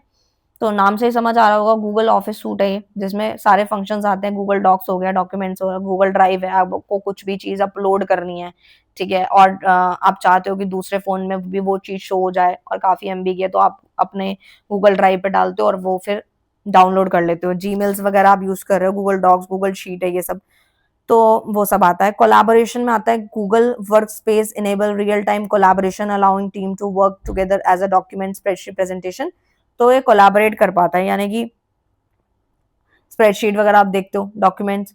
क्लाउड बेस है Google work space, is a cloud base, यानी गूगल वर्क स्पेस जो है ना वो एक तरीके का क्लाउड बेस है जो कि प्रोवाइड करता है, एसेस करता है file and tools from anywhere, आप कहीं भी हो, कोई भी डिवाइस, ऑन एनी डिवाइस, किसी भी डिवाइस में काम कर लेता है। गूगल मीट में आप एक दूसरे से कनेक्ट करते हो ना, लाइक गूगल मीट आप डाउनलोड करते हो, आपको किसी से वीडियो कॉल करना है, कोई चीज आपको कोई मीटिंग ज्वाइन करनी है तो आप गूगल मीट का सहारा लेते हो। नेक्स्ट आते हैं राइट शॉर्ट नोट आ जाएंगे आपके, limitation of file processing system over DBMS, ठीक है। तो यहाँ पर वही है, लिमिटेशंस बताए गए हैं, डेटा मॉडल है, उसके टाइप्स हैं। तो सबसे पहले हमारा डीबीएमएस तो मैंने आपको काफी अच्छे से समझा दिया, बाकी आप रीड कर सकते हो। Data models and it's type है, जिसमें data model is a conceptual representation of the structure and relationship of the data in the database, कि हमारे डेटाबेस के अंदर जो भी रिलेशनशिप है ना डेटा के, वो ये शो करता है। नाम से ही क्लियर है, डेटा मॉडल डेटा का पूरा मॉडल है, एक तरीके का कॉन्सेप्चुअल रिप्रेजेंटेशन रहती है, स्ट्रक्चर दिखाता है, रिलेशनशिप बताता है। डेटा मॉडल के कुछ टाइप हैं जो कि मैंने ऊपर भी बताए थे आपको, रिलेशन, नेटवर्क और ये सब वही है। रोल ऑफ डेटा एडमिनिस्ट्रेशन, ठीक है, जो चीज रिपीट हो रही है ना तो वो मैं स्किप कर रही हूँ। Data planning, data governance, data security, data quality, तो इसमें सारे डेटा के बारे में बात हो रही है। डेटा प्लानिंग नाम से समझना, डेटा का आप पहले क्या करते हो, पहले आप उस डेटा को पहचानते हो, नीड किस चीज की जरूरत है, आपको कौन से डाटा की जरूरत है, फिर आप स्ट्रेटजी बनाते हो कि कौन से डेटा को मैनेज करना है, पहले आप छांटते हो आपको कौन सा चाहिए आपके नीड के अकॉर्डिंग। लेट सपोज मैं एक एग्जांपल ले लेती हूँ डेटा का, जैसे कि आपको यहाँ पर डेटा की क्या करना होता है, डेटा प्लान करना होता है, ठीक है, कि आपको कौन सा वाला, आपकी कंपनी को कौन सा वाला डेटा चाहिए, सो दैट हम उसके अकॉर्डिंग उस चीज को मैनेज करते हैं। डेटा गवर्नेंस में आता है establishing policies and procedure for data management, अगर हमें अपने डेटा को मैनेज करना है सही तरीके, हमारा किस काम का है, कौन सा डेटा कंपनी को चाहिए, सिक्योरिटी, क्वालिटी, ये सारी चीजों को हम जो है पॉलिसीज प्रोसीजर से छाट लेते हैं। एंड डेटा सिक्योरिटी में आता है ensuring data is protected from unauthorized access, use और डिस्क्लोज, यानी कि कौन से डेटा को हमें कस्टमर तक या फिर स्टेक होल्डर या जो भी लोग हैं उनको दिखाना है, कौन सा डिस्क्लोज करना है, कौन सा नहीं करना, और कौन सी चीज जो है वो शो करनी है। डेटा की क्वालिटी काफी एक्यूरेट होनी चाहिए, कंप्लीट होनी चाहिए, कंसिस्टेंट होनी चाहिए। जैसे अब कोई भी कंपनी है, कोई भी अपना प्रोडक्ट वगैरह बना रही है तो वो बताएगी कि अपना डेटा कैसे वो सिक्योर कर पाती है, कैसे उसकी क्वालिटी पे काम होता है, प्लानिंग कैसे बनानी है, कौन सा डेटा उसको चाहिए, कौन से कस्टमर तक पहुंचना है, रीच कहाँ तक जानी चाहिए। तो इस तरीके से है ये, आई होप आपको क्लियर होगा। नेक्स्ट आता है डिसीजन सपोर्ट सिस्टम और उसके फंक्शन। तो डीएसएस क्या है, डिसीजन सपोर्ट सिस्टम नाम से क्लियर है, कंप्यूटर बेस्ड सिस्टम होता है जो प्रोवाइड करता है decision maker with data analyser, हम अपने डेटा को एनालाइज करते हैं, प्लानिंग करते हैं, फोरकास्टिंग करते हैं, टूल्स वगैरह निकालते हैं जिससे कि हमारी डिसीजन मेकिंग में मदद मिले, कि अगर हमें कोई डिसीजन लेना है आगे तो हम वो टूल की मदद से ले पाए। जैसे हमने ऊपर रेशियोज पढ़ी, ऐसे टूल्स भी होते हैं, ठीक है, हथियार जिसे आप बोल सकते हो। तो ये क्या फंक्शन करते हैं, डेटा को एनालाइज करते हैं, पहचानते हैं ट्रेंड्स क्या चल रहा है, पैटर्न क्या चल रहा है, प्लानिंग कैसे करनी है, आउटकम क्या रहेंगे, फोरकास्टिंग कैसे होगी, फ्यूचर में ट्रेंड ये कैसा चलेगा, कौन से मॉडल पे काम करना है, ये सब आता है। तो इस प्रकार से ये है, तो आप इसको रीड कर सकते हो। नेक्स्ट आता है discuss the syntax of MS Excel and role of the syntax of MS Word, basically क्या है। तो Microsoft Excel is a powerful spreadsheet, ये एक बहुत ही पावरफुल सॉफ्टवेयर है जो कि uses a specific syntax for formulas and function. देखो कुछ समझ नहीं आया तो समझो, मैं इसमें समझाती हूँ। एमएस एक्सेल आपको पता ही है क्या होता है, जिसमें डब्बे डब्बे रो कॉलम होते हैं, जिसमें हम क्या करते हैं, जैसे कि हमारे को कोई भी स्कूल के अंदर कोई मार्कशीट रेडी करनी है या फिर किसी की सैलरी शीट बनानी है, तो हमें एमएस एक्सेल का इस्तेमाल करते हैं। तो आप सोचोगे कि मैम एमएस एक्सेल तो हमें पता है, लेकिन syntax of MS Excel actual में क्या है? तो ये ना आपको बताता है कि आपका जो भी फॉर्मूला यूज होने वाला है वो किस प्रकार से आप लिखने वाले हो, फॉर्मूला कैसे लिखा जाएगा, तो उसे हम बोलते हैं सिंटेक्स ऑफ एमएस एक्सेल। ठीक है, जैसे आपको कुछ बहुत सारा डेटा है, जैसे मान लो 100 जनों का यहाँ पे सैलरी शीट बनानी है, सैलरी का बनाना है, तो क्या आप बार बार क्या मतलब एक एक चीज लिखते रहोगे फिर सबका मेंशन करोगे, तो आप फॉर्मूला लगाओगे और टोटल कर लोगे। तो इसी प्रकार से है, ये आपको आपके फॉर्मूला और फंक्शंस वगैरह का एक तरीका बताता है कैसे यूज करना है। तो जैसे कि अब मान लो यहाँ पर कि हमें कोई भी चीज जोड़नी है, तो हम लिख देंगे सम इफ, फिर रेंज, क्राइटेरिया, इस तरीके से फॉर्मूला लगाते हैं। जैसे इक्वल साइन है, स्टार्ट ऑफ फॉर्मूला और फंक्शन, ठीक है, इक्वल टू का साइन लगा के हम कोई भी चीज की शुरुआत करेंगे। फंक्शन नेम डालेंगे, specify the function to be use, क्या आप यूज कर रहे हैं, सम और एवरेज क्या है। आर्ग्यूमेंट्स में आता है प्रोवाइड द डेटा और cell reference required for the function. मैं काफी डिटेल में करा रही हूँ इसीलिए बोल रही हूँ, थोड़ा ध्यान से समझो। तो इसमें क्या था, डेटा प्रोवाइड होता है, सेल रेफरेंस होते हैं, सेल बनते हैं छोटे छोटे से डब्बे डब्बे। Operator uses mathematical operator like plus minus multiply divide, ये सब हम यूज कर पाते हैं। तो आईआरआर मेथड है, एनपीवी मेथड है, तो इस प्रकार से हैं। बाकी ये जो है बना करके लिख सकते हो, इतना ज्यादा तो वैसे आने वाला है नहीं, बाकी मेन तो मैंने आपको समझा दिया। ठीक है, तो आईआरआर में इंटरनल रेट ऑफ रिटर्न होता है, जो कि कैलकुलेट करता है rate at which the net present value NPV of a project become zero. Higher IRR indicate a more profitable project, कि आपका अगर आईआरआर ज्यादा है, क्योंकि जिन्होंने एफएम पढ़ा होगा उनको अच्छे से समझ आ रहा होगा, तो प्रॉफिट जो है प्रॉफिटेबल होता है हमारा प्रोजेक्ट। एनपीवी में क्या होता है, नेट प्रेजेंट वैल्यू, ठीक है, यानी कि कैलकुलेट करता है present value of expected cash inflow minus the initial investment. ठीक है, पॉजिटिव एनपीवी इंडिकेट करता है प्रॉफिटेबल प्रोजेक्ट्स। तो ये इस प्रकार से एग्जांपल है, ज्यादा इसमें घुसने की जरूरत नहीं है। अगर आपको ये डिफिकल्ट लग रहा है एग्जांपल, तो आप इसको स्किप कर देना। बस आप जो जिन्होंने ऑलरेडी एक्सेल चलाया हुआ, तो वो अपना एग्जांपल बना के लिख सकते हैं कि अगर आपको सम का कोई एग्जांपल दे देना, ठीक है, या फिर एवरेज निकालनी है, तो आप इक्वल टू का लिखते हो, इक्वल टू सम और जितना ऐड करना है ब्रैकेट्स लगाते हो, या एवरेज निकालनी है, तो इस प्रकार से। नेक्स्ट आता है what is digitalisation, explain the impact of digitalisation of business world with sustainable example. तो डिजिटलाइजेशन एक ऐसा प्रोसेस है जिसमें हम यूज करते हैं digital technology to transform business process, अपने बिजनेस के प्रोसेस, प्रोडक्ट या सर्विस को यूज करने के लिए, बेचने के लिए, खरीदने के लिए इस्तेमाल करते हैं। और ये digital tool platform data to drive innovation, efficiency और ग्रोथ हो रही है। आपको पता है सारा काम आजकल डिजिटलाइज हो गया, हमें किसी को पेमेंट करनी है तो भी हम गूगल ऑनलाइन कर रहे हैं, कोई एप्लीकेशन चलाना है, पढ़ाई करनी है, कहीं घूमने जाना है, सारी चीजें ऑनलाइन कर रहे हैं। इससे एफिशिएंसी बढ़ गई है, और हमारे जो मैनुअल एरर होते थे, जो हम इंसानों के द्वारा होते थे, वो अब रिड्यूस हो गए हैं, ऑटोमेट प्रोसेस हो गया है, प्रोडक्टिविटी बढ़ गई है, कस्टमर का एक्सपीरियंस इससे इनहांस हो गया है, और इनोवेशन भी ड्राइव हो गया है। डेवलप न्यू प्रोडक्ट, हम अपने न्यू प्रोडक्ट को डेवलप कर पा रहे हैं। सर्विसेज है business model that meet changing customer need, customer की नीड जो आजकल चेंज हो रही है। कहाँ हम पहले दुकान में जाके एक कपड़ा खरीदते थे, जो कि 2-3 ऑप्शंस होते थे, उसी में से जल्दी जल्दी फाइनल कर लेते, लेकिन आज हम कुछ भी एप्लीकेशन खोलते हैं, एक चीज अगर हमें एक शूज भी लेने होता है, तब भी हम 2 से 3 दिन या उससे भी ज्यादा लगा देते हैं, क्योंकि वैरायटी इतनी होती है, हम खुद ही कंफ्यूज हो जाते हैं। ठीक है, ई कॉमर्स की बात करूँ तो वो एग्जांपल मैंने अभी आपको दे ही दिया, बना के लिख सकते हो। कंपनी लाइक अमेजोन है, फ्लिपकार्ट है। Transform the retail industry by providing online shopping platform, कहाँ रिटेल की दुकानें इतनी बढ़िया चल रही थी, जो आपकी किरियाना शॉप है, या फिर आप कोई भी एग्जाम्पल ले लो, या फिर आपके कोई भी सैलॉन्स हैं, या फिर कोचिंग क्लासेस हैं, तो पहले ये बहुत मतलब ट्रेडिशनल फॉर्म में चल रहा था, लेकिन आजकल ऑनलाइन जो चल पड़ा है, जिसमें आप देख रहे हो कि आप कुछ भी खरीद रहे हो, परचेज कर रहे हो, प्रोडक्ट को क्या कर रहे हो, डिजिटली आप उसको ट्रैक कर रहे हो, कहाँ पहुंचा, किस तरीके से हुआ। डिजिटल पेमेंट की बात करूँ तो गूगल पे से आप कर रहे हो, एप्पल पे है, इनसे क्या हो रहा है, कैश एंड कार्ड की जो नीड है वो कम हो रही है। आप घर बैठे बैठे कहीं भी ट्रांसफर कर देते हो, कहीं जा रहे हो तो आपने फटाफट स्कैनर खोला, पेमेंट कर दिया। आजकल तो 10 रुपए की पेमेंट भी आजकल लोग ऑनलाइन, 5-5 रुपए भी नहीं होते हैं हमारी जेब में, क्योंकि हम इतने एडिक्ट हो चुके हैं। रिमोट वर्क हो गया, डिजिटल टूल्स लाइक जूम है, स्लैक है, आपका माइक्रोसॉफ्ट टीम है, ठीक है, इससे फ्लेक्सिबिलिटी, प्रोडक्टिविटी ऑफ एम्प्लॉय को भी सुविधा मिल रही है। ठीक है, और डी नेक्स्ट आता है आपका क्वेश्चन, डीबीडी एंड जीडीपीआर। तो जीडीपीआर होता है जर्नल डेटा प्रोटेक्शन रेगुलेशन, यानी कि आपका डेटा प्रोटेक्शन के लिए एक रेगुलेशन बनाया गया है।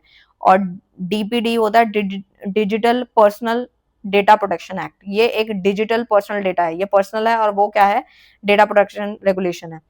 ये बेसिकली जो है जीडीपीआर जो है वो अप्लाई होता है हर एक ऑर्गेनाइजेशन पे, दैट प्रोसेस पर्सनल डेटा, जो भी वो काम कर रहे हैं इंडिविजुअल की इंफॉर्मेशन है उनके पास, फॉर दैट।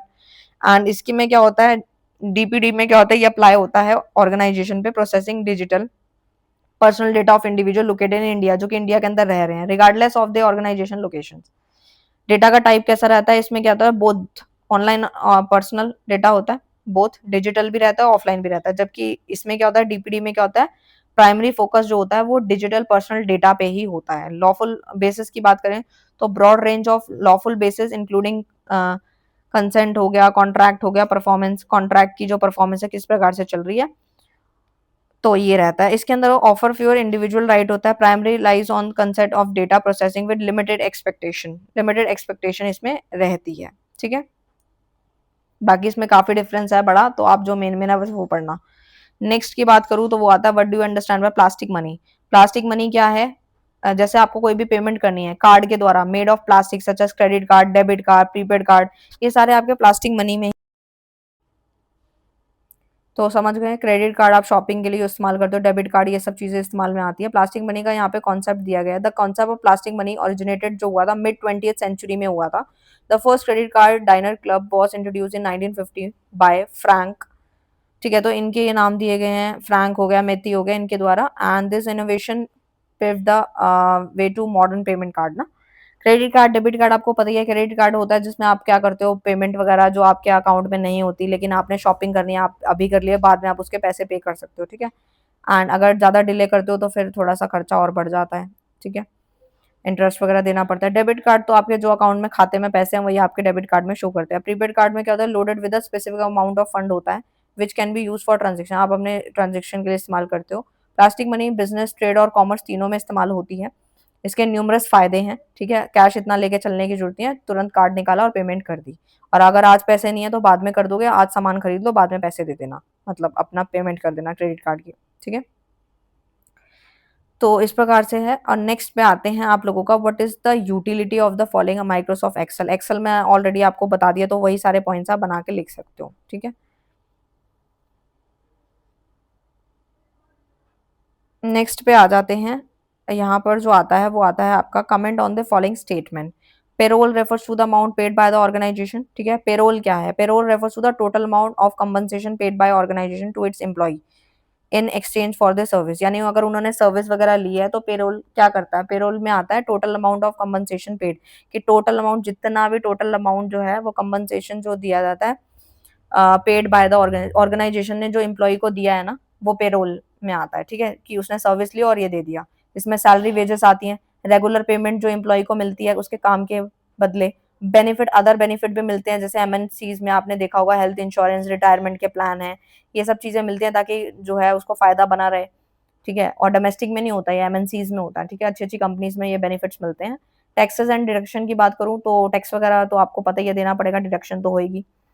पेरोल एक क्रिटिकल फंक्शन है जो कि in any organisation ensuring that employee are paid accurately and on time, उसको टाइमली पैसे दो और एक्यूरेटली दो। कैपिटल बजटिंग क्या होती है, कैपिटल बजटिंग एक ऐसा प्रोसेस है जिसमें यूज बाय ऑर्गेनाइजेशन, जो कि ऑर्गेनाइजेशन इसको इस्तेमाल करती है, किस लिए इस्तेमाल करती है, इवेलुएट करती है लॉन्ग टर्म इन्वेस्टमेंट प्रोजेक्ट, कि लंबे समय के लिए कोई प्रोजेक्ट में पैसा पूसा लगाया है तो उसको इवेलुएट करना। और कैपिटल बजटिंग नाम से क्लियर है, जो हमने पूंजी लगाई है उसके बजटिंग करनी है, यानी कि प्रोजेक्ट को इवेलुएट करना कि उससे क्या फैसिलिटी मिल रही है, क्या उसके इक्विपमेंट्स हैं, एंड लॉन्ग टर्म फोकस क्या रहने वाला है, ठीक है, और क्या फायदा मिलेगा, रिसोर्स एलोकेशन किस प्रकार से है, कैपिटल कितनी लगाई है, फिर लेबर कितना लगाया, किसको का किससे कितना हाईएस्ट रिटर्न जनरेट होगा, किससे कम जनरेट होगा, कौन लॉन्ग टर्म है कौन शॉर्ट टर्म है, ये सब आता है। राइट द शॉर्ट नोट है, यहाँ पे आता है कैप्चा। कैप्चा तो आपने देखा ही होगा, जब भी आप कोई फॉर्म फिल वगैरह करते हो तो वो नीचे आता है ना लिखा हुआ, जिसमें आपके नंबर्स भी होते हैं, लेटर भी होते हैं, वो डालो तो हो जाता है, वो एक तरीके से चेक करता है वो आपको। Completely automated public Turing test होता है to tell computer and human apart होता है, ठीक है। जैसे आप जीमेल वगैरह ज्यादा बनाते हो तब भी वो दिखाता है। क्लाउड कंप्यूटिंग में आता है, cloud computing is a model of delivering computing service over the internet, it allow user to access and store data, data को स्टोर करना, असेस करना तो हम इसमें कर सकते हैं। सोल प्रोप्राइटरशिप आपको पता है, अकेला व्यक्ति जो अपना बिजनेस चलाता है, खुद ही रिस्क लेता है, खुद ही प्रॉफिट, खुद ही लॉस, खुद की लायबिलिटी, सब कुछ खुद ही का होता है, किसी से पूछने की जरूरत नहीं होती है।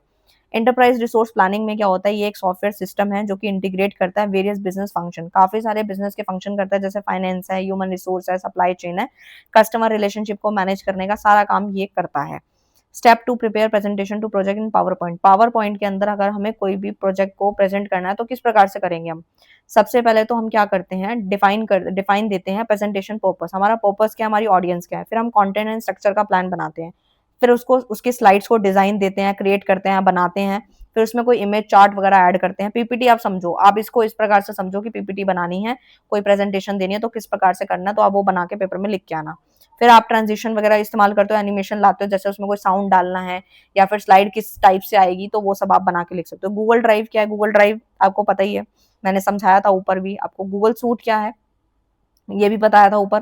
गूगल वर्कस्पेस जो है एक तरीके का सूट है, प्रोडक्टिविटी एंड कोलैबोरेशन टूल है, जिसके अंदर Gmail, Google Drive, Google Docs सब कुछ आ जाता है। डिजिटल सपोर्ट सिस्टम क्या है? Digital support system refers to the technology enabled solution that provide assistance and support to customer, customer को सपोर्ट देना, एम्प्लॉय को और किसी अदर को। जैसे इसका एग्जांपल है चैट बॉक्स, हेल्प डेस्क जो बने हुए होते हैं ना, जिसमें आप कॉल नहीं कर सकते, तो आप अपना क्वेरी वगैरह डालो तो आपको मदद मिलती है, नॉलेज वगैरह मिल जाती है। और ये जो सिस्टम होता है, इम्प्रूव यूजर एक्सपीरियंस। नेक्स्ट आता है हमारा ई पेमेंट इन कॉमर्स। तो ई पेमेंट इन कॉमर्स की अगर मैं बात करूं तो आपको पता ही है, बहुत फास्ट है। जो भी अब पेमेंट मैंने आपको ऊपर समझाई है, ई पेमेंट यानी इलेक्ट्रॉनिक पेमेंट, आप कैसे करो, जी पे, फोन पे, पेटीएम, ये सब जो है आप कर पा रहे हो ऑनलाइन स्कैन वगैरह करके, तो ये ई पेमेंट ही है कॉमर्स में, ठीक है। कन्वीनियंट होता है, e payment allow customer to make transaction from anywhere, कहीं से भी कहीं भी बैठो, कितने बजे भी भेजो, पैसा भेजो। स्पीड में क्या होता है, काफी स्पीडली होता है, टाइम ज्यादा नहीं लगता, तुरंत हो जाता है। सिक्योरिटी की बात करूं तो सिक्योर है ये आपका, ठीक है। एंड सेल्स भी बढ़ जाती है इससे, कॉस्ट भी कम आती है। ई पेमेंट के टाइप क्या है? Credit card, debit card, online banking, mobile payment, digital wallet, जो मैंने अभी समझा दिया आपको। बेनिफिट्स क्या हैं to business? Cash flow improve होता है इससे, ठीक है, आप तुरंत पेमेंट ले पाते हो, ठीक है। कैश का कोई लेने जाने का चक्कर नहीं है, नोट गिनने का चक्कर नहीं है। कस्टमर का सेटिस्फेक्शन भी बढ़ता है, कंपटीशन भी आपका एडवांटेज मिलती है। ओवरऑल ई पेमेंट काफी अच्छा है, ठीक है, सिक्योर है और आपके फायदे का है। नेक्स्ट पे बात करते हो तो यहाँ पे कमेंट के कुछ क्वेश्चंस आए हैं, जैसे डेटा कलेक्शन, डेटा को इकट्ठा करना है। डेटा कलेक्शन एक सिस्टमेटिक प्रोसेस, जिसमें हम अपनी इंफॉर्मेशन को क्या करते हैं, इकट्ठा करते हैं, रिसर्च करते हैं, क्वेश्चंस वगैरह। जैसे systematic observation is a crucial aspect of data collection involving, हम अपने अपने अकॉर्डिंग सही डेटा को चुनते हैं, कलेक्ट करते हैं और फिर उसको इस्तेमाल में लाते हैं। फ्रीक्वेंसी डिस्ट्रीब्यूशन टेबल क्या होता है? फ्रीक्वेंसी डिस्ट्रीब्यूशन टेबल एक स्टैटिस्टिकल टूल है, हथियार है, that display the frequency of each value or category in a data set. हमारे डेटा सेट के अंदर जो भी कैटेगरी है, कोई भी वैल्यू है, उसकी फ्रीक्वेंसी को दिखाता है ये। जैसे कि डेटा की समरी बनाने का काम करता है, उसके पैटर्न ट्रेंड को जानता है कि पहले ये चीज इतनी चल रही थी तो अब कैसे चलेगी। आउटलेयर आइडेंटिफाई करता है, ठीक है, ये सब आता है इसके अंदर। जैसे कि मैं एक एग्जांपल समझाती हूँ तो अच्छे से समझ में आएगा। जैसे आप लोगों ने मीन, मीडियन, स्टैंडर्ड डेविएशन वगैरह पढ़ा है, तो आप मीन वगैरह का इस्तेमाल का कहाँ पे करते हो? जैसे कि कंपनी के अंदर 1000 लोग हैं, तो अगर उनकी सैलरी का एक एवरेज निकालना है, वैसे तो सबकी सैलरी अलग अलग होगी, लेकिन एवरेज निकालना है तो मीन का इस्तेमाल करते हैं, ठीक है, एवरेजेस वगैरह के लिए। तो इसी प्रकार से ये आता है, ये हम लोगों का फ्रीक्वेंसी डिस्ट्रीब्यूशन टेबल, की हम लोग उसका अलग अलग टेबल वगैरह बनाते हैं और उसके बाद उसको पहचानते हैं, और टेबल बनने से, मीन मीडियन निकालने से एक छोटी लिमिट में चीजें पता लग जाती हैं, ठीक है। पूरा डेटा देखने के बजाय हम एक छोटी सी फिगर से ही पता लगा लेते हैं कि हमें क्या चीज करेक्ट करना है, कैसे क्या करना है। नेक्स्ट आता है explain the demonetization in e wallet. तो आप इसको सबसे पहले इस प्रकार से समझो कि मोदी सरकार के द्वारा पहले ये 500 और 1000 के नोट बंद कर दिए गए थे, ठीक है, तो वही है ये, ठीक है। तो इसमें यही बताया गया है आप लोगों को, demonetization refers to the government decision, कि गवर्नमेंट ने डिसीजन ले लिया था कि कुछ जो सर्टेन करेंसी के जो नोट हैं सर्कुलेशन में अब जो है खत्म होने वाले हैं, उसको जल्दी से जल्दी समाप्त कर दो। उसके कुछ फायदे और नुकसान भी थे। पॉजिटिव इम्पैक्ट तो ये आया कि जो नकली नोट थे वो पकड़े गए, ठीक है, काला धन, ठीक है, और एडॉप्शन इंक्रीज हुआ है, ठीक है। Digital payment system such as people seek alternative way to make transaction, digital transaction हो गई, कन्वीनियंस है ये, ठीक है। तो अगर हम यही बात कर रहे हैं तो अब ये हमारा लास्ट क्वेश्चन है, इसके बाद ये सब समाप्त हो जाएगा, ठीक है। तो explain the demonetization in e wallet. तो डेमोनाइजेशन इन ई वॉलेट का मतलब क्या है? तो demonetization refers to the government decision to withdraw certain currency notes from circulation, कि सर्कुलेशन जो हो रही थी, पैसा जो इधर से उधर जो जा रहा था, उसमें से कुछ सर्टेन करेंसी जो है विड्रॉल कर ली जाए, ठीक है। यानी 500 और 1000 के नोट कुछ टाइम पहले बंद हो गए थे, पुराने वाले। तो ठीक है, तो इस प्रकार से है। तो in the contest of e wallet, demonetisation can have both positive और नेगेटिव इम्पैक्ट आया इसका। पॉजिटिव इम्पैक्ट क्या आया कि अडॉप्शन इंक्रीज हो गई, ई वॉलेट जैसे डिजिटल पेमेंट काफी बढ़ गया, ठीक है। डिजिटल ट्रांजेक्शन हो गया, यानी कि reducing the need for physical cash की नीड खत्म हो गई। कन्वीनियंस है, आप कहीं भी बैठे बैठे पेमेंट कर सकते हो, फिजिकल कैश की एब्सेंस में भी आप कर सकते हो। नेगेटिव इम्पैक्ट क्या है? लिक्विडिटी इश्यूज आने शुरू हो गए। Demonetization can lead to liquidity issue, making it challenging for people to add fund to the e wallet. उनको फंड ऐड करने में दिक्कत हुई, ट्रांजेक्शन की लिमिट आ गई, टेक्निकल इश्यूज देखने को मिल गए, जैसे कि कनेक्टिविटी प्रॉब्लम हो गई, ठीक है, सर्वर क्रैश हो गया, ये सब प्रॉब्लम्स आई थी। अपॉर्चुनिटीज क्या है ई वॉलेट की? तो अपॉर्चुनिटी ग्रोथ हुई, इनोवेशन हुआ, तो इस प्रकार से था ये। तो ग्रोथ अपॉर्चुनिटी में आप समझ सकते हो, जैसे e wallet provider as people seek digital alternative, traditional payment system की पहले बहुत चलता था डिजिटल, लेकिन आजकल तो हम घर बैठे बैठे पता नहीं क्या क्या पेमेंट कर रहे हैं, कितने 10 रुपए भेजने हैं, 5 रुपए भेजने हैं, तब सब हो रहा है यहाँ पर। तो इस प्रकार से ये पूरा का पूरा पीडीएफ मैंने काफ़ी डिटेल में कोशिश करी है स्टडी कह रही हूँ आपको समझाने की, ठीक है। तो अच्छे से पेपर करके आना, सेकंड ईयर के हो या फर्स्ट ईयर के हो। अटेंडेंस लगाना बिल्कुल मत भूलना, क्योंकि अगर अटेंडेंस लगाओगे, जितने ज़्यादा कमेंट्स आएंगे अटेंडेंस के, सो दैट मैं जल्दी से जल्दी नेक्स्ट जो आपका पेपर होगा इसकी वीडियो भी बना दूंगी। और मोस्ट प्रोबेबली बीकॉम एफ वालों का अब जो नेक्स्ट पेपर कंडक्ट होगा वो आप लोगों का 1 जुलाई को है, बीआरएल का, वो मैंने ऑलरेडी वीडियो बना दी है। उसके बाद बीईसीसी 101 का है, वो भी मैं ऑलरेडी वीडियो बना चुकी हूँ। और उसके बाद जो बचा है आपका वैल्यू एजुकेशन और ईवीएस और बिजनेस ऑर्गेनाइजेशन, वो मैं जल्द से जल्द प्रोवाइड करूंगी, लेकिन अटेंडेंस लगा दोगे तो ही, ठीक है। तो मिलते हैं नेक्स्ट वीडियो में नेक्स्ट टॉपिक के साथ। All the best, thank you so much.